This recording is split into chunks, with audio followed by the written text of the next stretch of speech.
Test 1, 2. Test 1, 2. Okay. Let's sync it up. Alright. I'm gonna scream as soon as I start the game. Uh-oh, don't do this. No. Ah!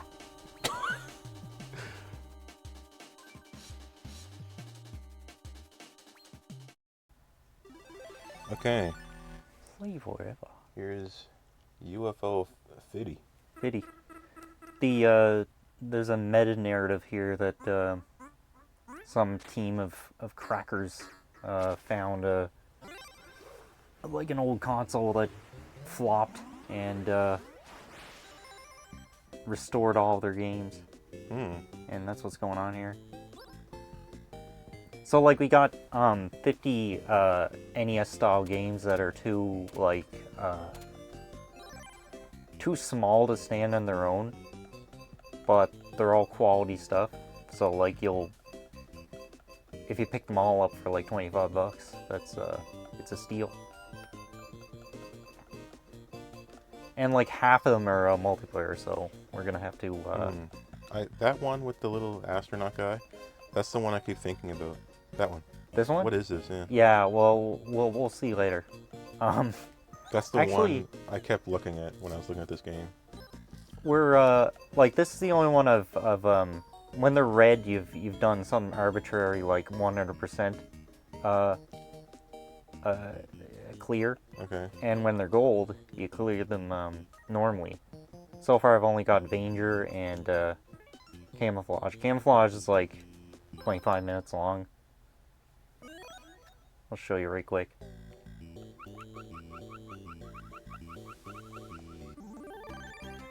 It's a puzzle game where you just like you change color to suit the environment, and everything that's walking around. See, it has a cone of vision. Oh, what a good idea. It's like a stealth puzzle thing. Okay. It's great, but it's short. Like as soon as you start thinking, well, this is starting to get a little old, then the game ends.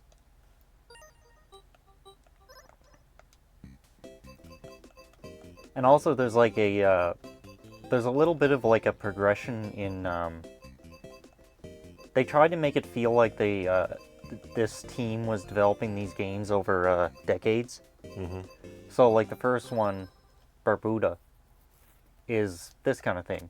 I see what you mean. It's like a PC style, like Manic Miner sort of. One of these Badformers. Yeah. The bad platformers. It's a Badformer, and it's like people are talking about, man, I just don't want to do Barbuda. Like I want to complete this, but I just can't do Barbuda. It's like real life. Uh-huh. Nobody plays this shit anymore unless you grew up with the Specky. Yeah. You grew up with this horse shit. And it's amazing that they actually made one just like basically as a joke. Yeah, these games are like people don't love them for a reason. Yeah. Those the usually European, but sometimes not PC platformers. Mm-hmm. Nasty. Yeah, and then this part I like.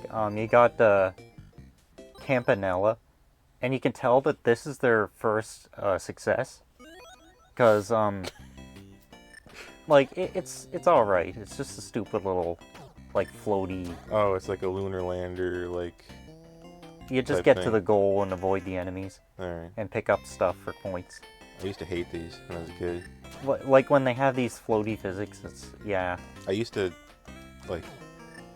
This is another thing that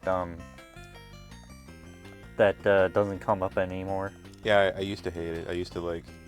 I remember renting a game and then finding out it was like this, and I was so disappointed. Yeah.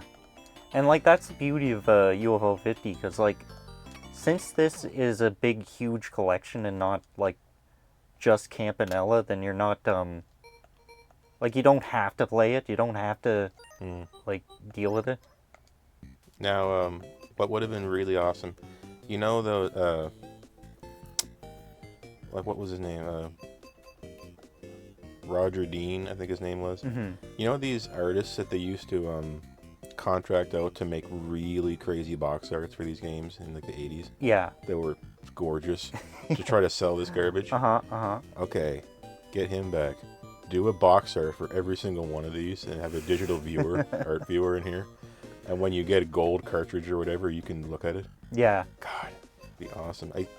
God, I'm looking at these games and I'm imagining the box art. They gotta do, And how yeah, they should incredible do it that. would be, because Campanella, I'm just seeing the box art in my mind, and it's like it's an insane cyberpunk dreamscape that took.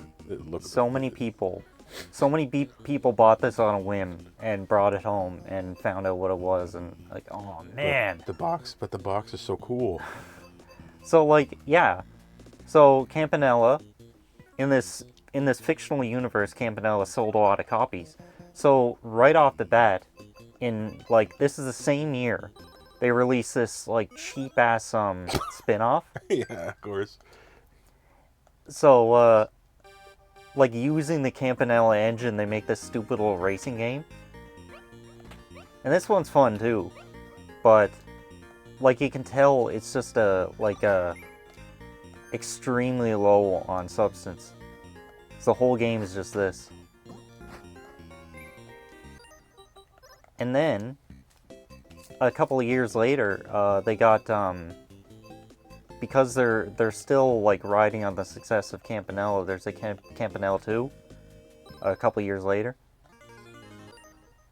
and then a Campanella 3, and then Campanella, like the pilot from Campanella 3. Where is that? Oh, I think the pilot's in 2.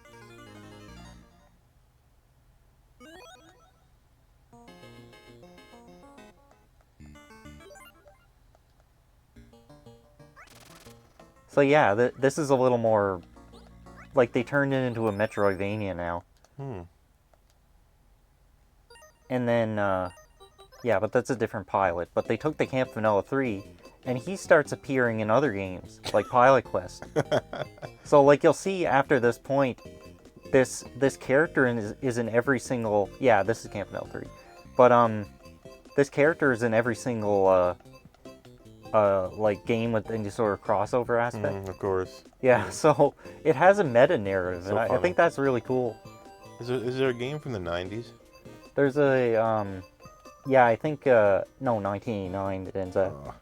But yeah, Cyber Owls is their final game, and you can tell, like, at this point, they're pushing the console to the limit.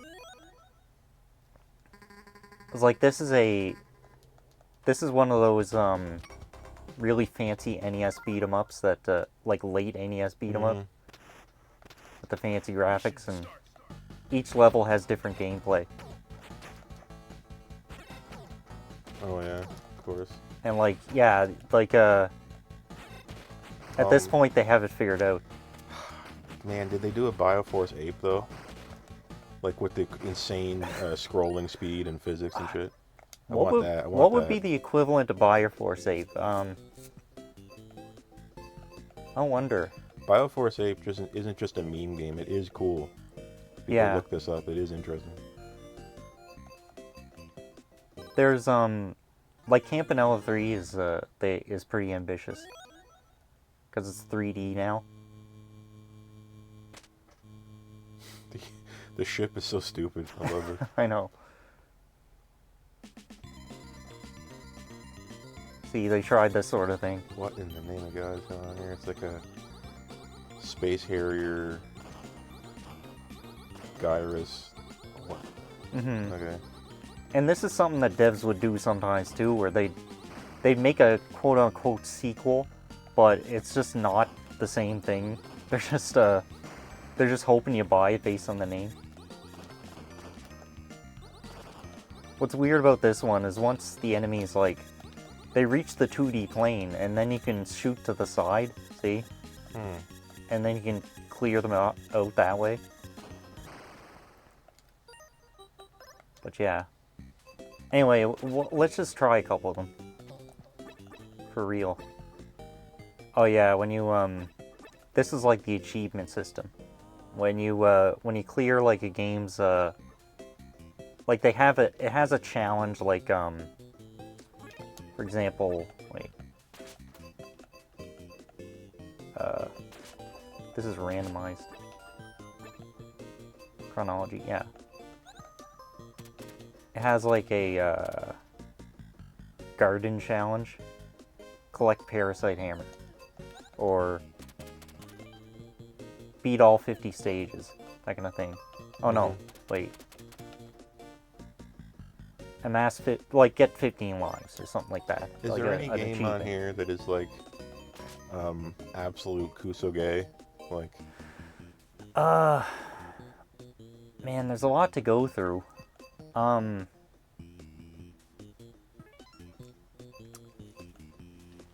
Kick Club is kind of dumb, but I like it personally. Like, this one's 2-player. okay. You'll see what I mean when you see it. It's this kind of thing. Okay. This is your like single player, or no, your single screen platform action game. Okay. Oh, You'd God, see like there were millions of these on I arcade. know. I was just about to say I hate these. Uh-huh. The single screen games. But I just kind of like I like it. I think it's like one of the most fun early games in What's this the collection. kick button? It's B, or like Y. You have to pick up the ball. Like you have to grab it by walking into it, and then. Okay, I walk into it. Actually, there's only one ball. I'll just give it to you. Oh. Yeah, so you can charge your shot. You can charge your kick. You can kick it up and then like do a sliding kick or a headbutt in midair. And the chaining system. When you kick the ball, it starts a chain, and then you have to pick it up before it stops spinning, or else you'll drop your chain. You can see it sort of turn gray. So that's what you're trying to do. You're just trying to kill all the enemies without dropping the ball. Oh, all right. I like it.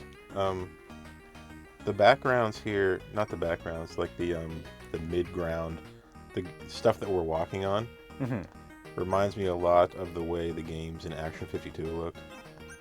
Remember that?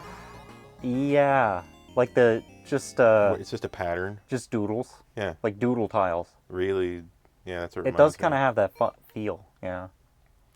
Feels like I'm playing non-human in Action 52. Yeah. That masterpiece. There's a little something else here. This is the terminal. When you go to the terminal, depending on where you are in the game, it shows a like a memory map on the right side. That can contain hidden messages. Oh my God. Okay. So they're like there are a lot of sort of Metroidvania type games in this, and those games require you to like go to secret rooms and then go to the terminal, and you'll get like part of a code or something. This one's cool too. Do you ever play Son Son? I know what it is. I never played it. This is like that. Okay. It's like a clone.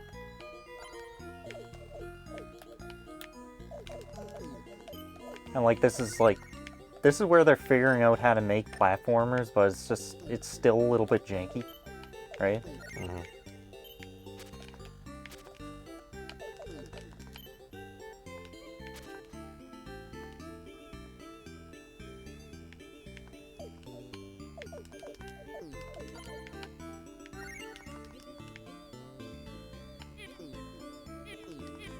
Why does it say gather ghosts? What does that mean?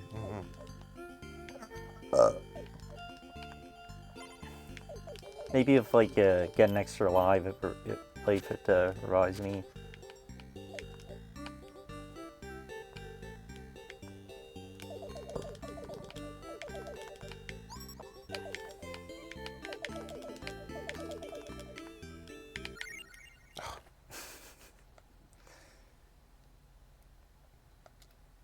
Ninpeck. Ninpeck.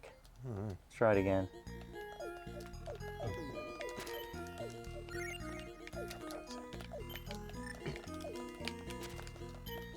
Oh, we got a double jump. That's pretty cool. Yeah, I like that's important.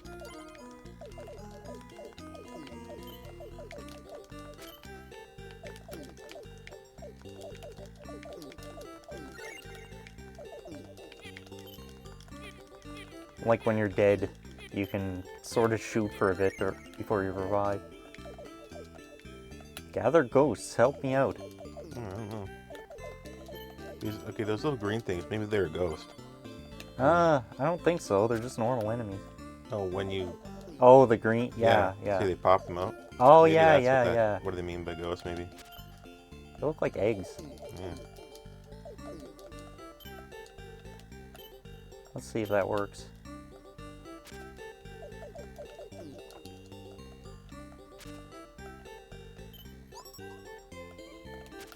Oh, wait. They're giving you a little exclamation point down there to show you there's an enemy coming out. They'd never do that. I know, they would never do that. They already see a lot of things in this that they had to put in there for current audience.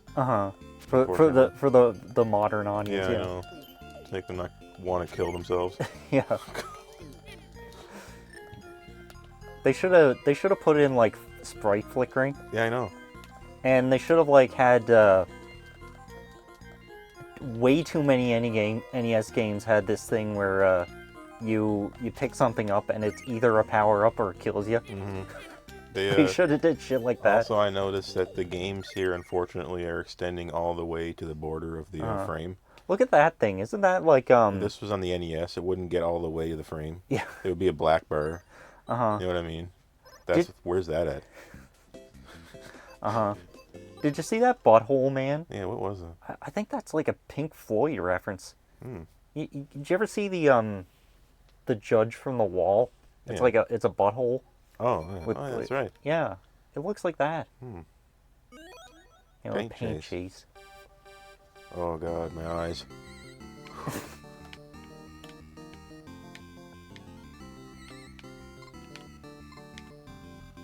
We're playing light bike. Yeah. Okay. Basically. Oh, it's Splatoon. I used to freaking love Rally X. That old Namco Oh one. yeah. That game is cool. Yeah, the one that tricks you into thinking it's a racing game. Yeah, it's not. It's a death-defying thrill ride through a maze of fast-moving enemies that are always waiting around the corner, and it's really exciting. Yeah. It sounds cool.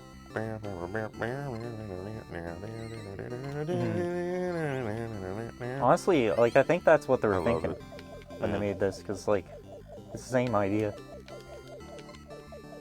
It's not a racing game.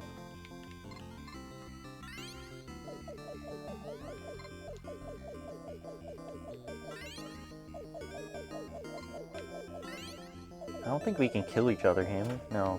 I can run you over. Oh yeah. Warning, something. Oh shit. Yeah, I'm gonna lose this one.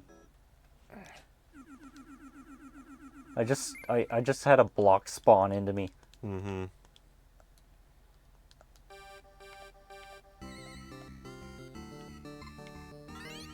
What's this? Oh, it's a little drone. Yeah, like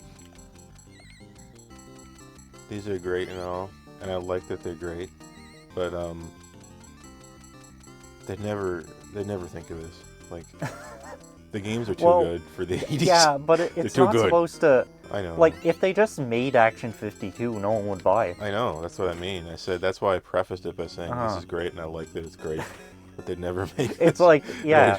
you can't really let yourself think about like what would actually, how these games would actually work in reality, because this like even this is full of like little details that only modern indie developers actually know about. They would never do a lot of the shit. And another thing is that, you know, it's kind of weird, but you know, the present time that you're in now has like a different idea about its own past and its own future, and the past had a different idea about its future and its past and its present. Mm-hmm. And at this time, I don't know if people would think of this game. You know what I mean? It's Would they? Yeah. It's kind of a weird. It's a little bit meta. It's a little bit of one of those questions you can't answer. You're just meant to think about. But I do think about this stuff. Like, why would they see that bouncing thing that bounces you off? I think they would think of that. Yeah. But painting the ground, I don't know exactly. But like the fact that hitting the bouncer makes you move faster, and can be used to like cover more space. That seems a little too well thought out. If you play a lot of really old games, you'll kind of see what I'm saying. But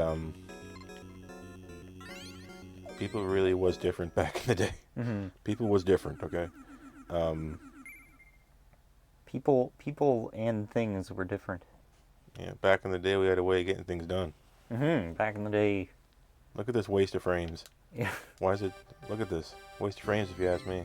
Oh my god. Cheat codes? What are you talking about? Wait a minute. What the? Hold on now. I can see my tires moving. Oh no. That's no way. Waste of freaking frames. What the heck is going on? I should just like. When I get hit, I should just explode in an explosion that's way too small for my sprite. Yes. Yeah. Why?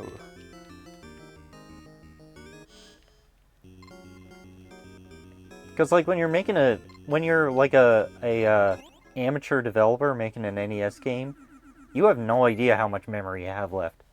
You don't know if making an explosion too big would cause your game to crash or something. Oh man, I got blocked. That's one of my nightmares, just getting a block spawn on you. Every once in a while, though, an older game is is oddly futuristic. So there is outliers to this that kind of is a hair in the ointment of my thought here. Like Germs, the targeted down. We just played that game is shocking. It feels like it's impossible. That game with the seamless open world and open-ended gameplay and you can get in a car and drive around and park the car. Yeah, and that should be possible. And time-based missions where you go back to your office and receive an email telling you what to do. And I don't know when that's gonna happen. Sounds like a hard game to sell, like to people, to executives. Yeah. How to get this idea across. Except now, now that'd be hot shit. Oh my god, you mean I can come home from work and then pretend to be at work in a game? Sounds like fun. Yeah. That's what we like now.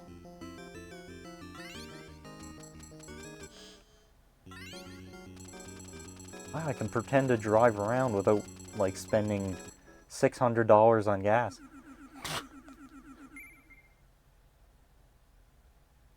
I think this is just gonna go on forever. Yeah, better change. But here it's getting starting to work its way into my brain. Single player's a little bit different. It's like it introduces enemies, and you have to be able to run over them. Mm. It's kind of weird though, because they all look like steamrollers, so it doesn't look like you should be able to run them over. But no, that's how an old developer would make it. Yeah, they wouldn't think about subtly communicating things to the player. Yeah, what the hell is that? Why would I tell the player anything? Yeah. The player. If you leave the player needs the manual. Yeah. Look at the manual if you want to know what's going on. If you leave the player in the dark, then that just means more hours played. Yeah. And that means they won't be able to beat it in a rental. That's right. Mm-hmm. Yeah, that's how that works. Magic Garden. This game has a secret it's what we were just talking about. This game has a secret chaining system that's super complex, where you're supposed to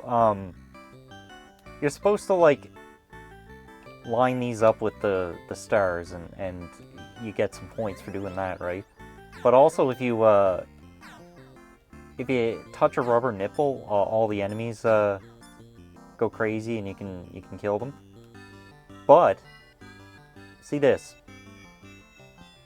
If the pink things aren't overlapping the stars, then they turn into enemies.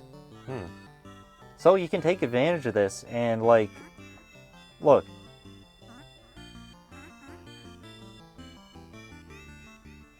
Like, clear some of them to make a rubber nipple appear.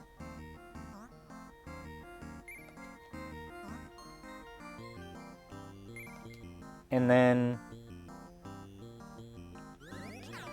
you get more points by doing this. It reminds me of, like, if you combine, like, Snake with Pac-Man somehow. Yeah, it is that kind of thing. But, like, you have one life and then you're just screwed.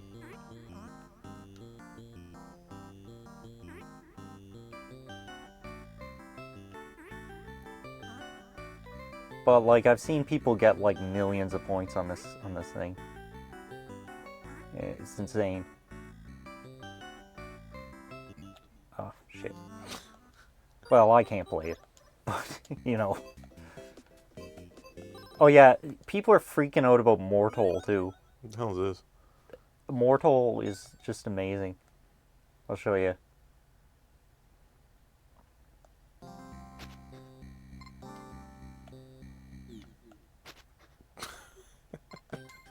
Oh no, I died. Oh no, I See? immediately understood what this was as soon as he laid down on it. Yeah. I got it. This is cool. You have to die on purpose, and you have a certain number of dudes, and like you have like these powers, right? You can turn to stone. You can blow up, and you can fly like a rocket. So, like, here I have to turn to stone to create a platform. Here I gotta blow up the blocks. Here I gotta... Oop, whoops. Oh, shit. They made it funny when he just lays down. I like when he just dies and lays down. It's amusing. Yeah, this game is insanely addicting. I gotta get that 3 for 3 dudes. And then here, gotta space your jump to create a platform. Oh, not quite. I don't think I can make this. So yeah, by not spacing my dude correctly, I wasted another life.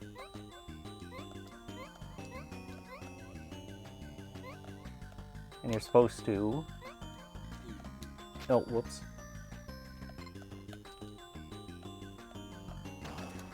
There. Oh, shit. Oh.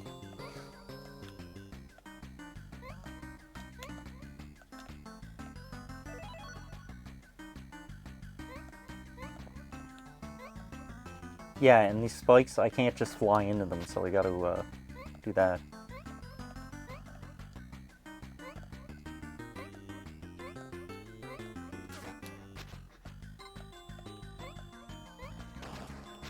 I kind of just knew I was gonna die there, so wait. Oh yeah, you can do a Hail Mary. Uh-huh.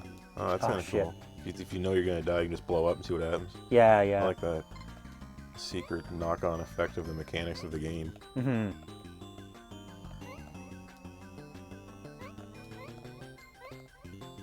And, oh, whoops. There's a bit of like, if you kill 3 enemies, every 3 enemies you kill, you get an extra life. So sometimes, if you run into a situation where I love the music. Yeah. I'm starting to get into the little soundtrack. This is the only track, but good, good. It sounds like Mortal. Sounds like dying.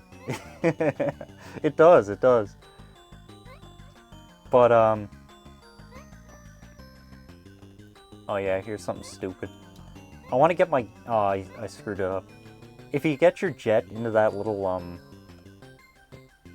room in the corner and then die, you'll respawn there and get 5 lives. Yeah, I'm out.